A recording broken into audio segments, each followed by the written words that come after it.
Information is frequency, and the information that I translate for the books comes off the CDD plates, the Cloister d'Ortour plates. And right now we're translating off plate 11 and 12. They're the ones keyed to D11 and D12. So I had to very quickly be able to run that kind of frequency. And just like with the Kundalini activation, you may get frequency coming through that you're just not quite used to, and it may make you a little jittery. But if you remember, first of all, to get rid of the fear factor, your own Christos level is there. You can call on it, first of all. Say, okay, what was that Maharic seal thing? Okay, I know you're up there somewhere, self. Christos self, help me modulate this. Help me balance this. There's another thing you can check on, that if you can, does everybody know what a Merkaba field is, or at least have heard of a Merkaba field? Okay, good. No? Okay. A Merkaba field is basically a set of counter-rotating spirals of energy, one electrical, one magnetic, that surrounds all manifest forms. There's actually dimensional Merkaba fields, small ones, that you have 3 of them in your 3-dimensional body, and then there are larger harmonic Merkaba fields that are 3-dimensional Merkaba fields that the other ones are contained within. Now, there are things you can do with the Merkaba. The Merkaba that we work with is the one that comes out around you. It's not the 3rd-dimensional one. It is one made of 3 dimensions. It's a harmonic Merkaba field. And you have the electrical coming down and spiraling clockwise around you, feeding energy into the system. And you have a magnetic one spinning counterclockwise, taking energy down into the earth. It's an energy feed system. Now, the Merkaba has an axis. If you're going to draw it, it looks like a star tetrahedron, which are, it's like 2 pyramids, inverted, one inverted, running through each other. That is a field that's surrounding the body. You can really just visualize it as spirals. You don't have to worry too much right now about the axes that go out this way. But the one axis you need to pay attention to, so you realize you have these things and they're always there. It's like activating the Merkaba is always there. Activating it to make it move faster, so you start to get more frequency coming in. That's a different story. But when you do Kundalini activations of any kind, or even when you naturally are going through a cycle of DNA activation that your soul is motivating, it has a tendency sometimes to knock the vertical axis of the Merkaba out of whack. If you get used to just kind of closing your eyes and imagine that you're sitting inside of this star tetrahedron shape, or inside of these 2 funnel shapes, if you want to just make it simple, 2 funnel shapes inverted, one inverted. And you're supposed to be centered evenly, and the axis is supposed to, the vertical axis is supposed to come down through your center. If you get used to that, just visualizing that that is how it should be when you're just trying to orient it, you may find that when you're feeling jittery or something, try to take a look at it, and where is it? Where's the vertical axis? You may find it's going this way. You may see it pointing out front. Wait a minute, that's supposed to be up here. You can see the shapes in your energy field. If you get used to the fact that you have something like this that you can look at, your inner vision knows where to look. You don't have to be able to see at D9 to be able to see it. You can see the vertical axis just going into a little bit of 4th dimensional frequency, which is basic psychic perception, basic inner vision. If you can, and if you can't see it, that's okay. You can sense it. Okay? You can sense, if you play with the field, and just imagine that you have a vertical, this axis, a pillar running through you, that comes out the top of your head. Try to feel if there's something that feels like it's going forward, or something that feels like it's pulling over this way. It may even be just a feel of a pull that doesn't feel centered.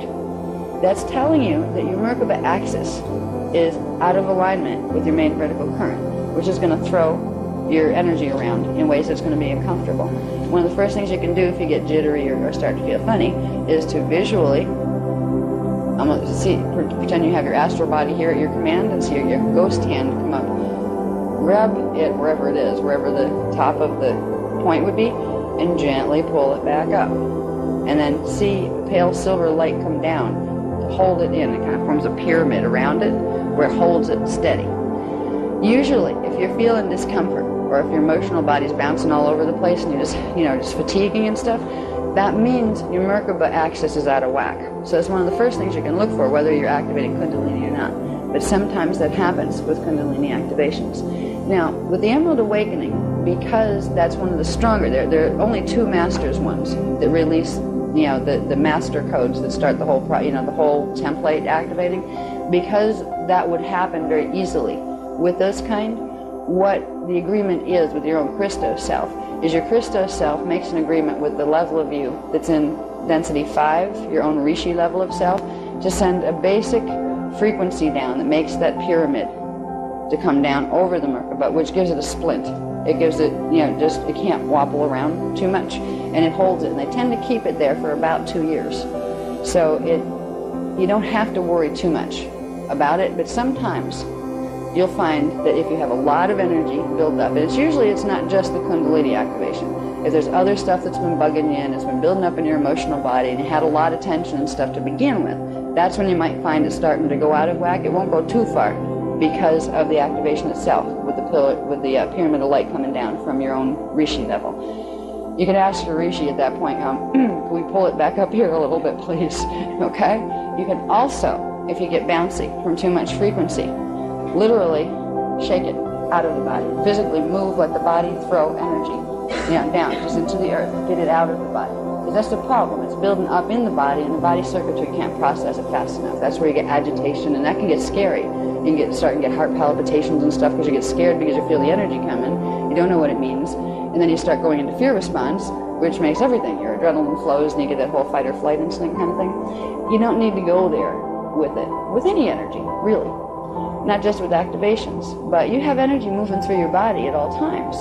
Sometimes you'll find that fear thing kick up. Did anybody ever wake up in the morning and they just had this like, ooh, like I don't know what happened in the dream state, but it must have been awful. I feel like you just carry this thing through with you. And I know a few people have had that. I don't know how common it is, but a lot of times you're processing like part of your karmic pattern, part of the stuff you would have had to walk through. You're taking care of it in the dream state and on the astral level. You can wake up with the real fear, fight or flight type instinct sensation.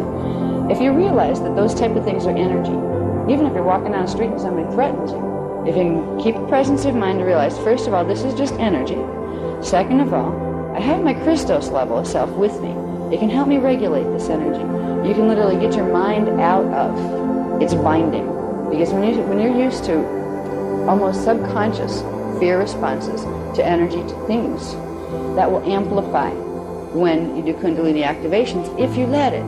It doesn't have to. So this little conversation was in response to your question of, well, what if it does feel overwhelming sometimes, and even though I know I'm okay, it still does.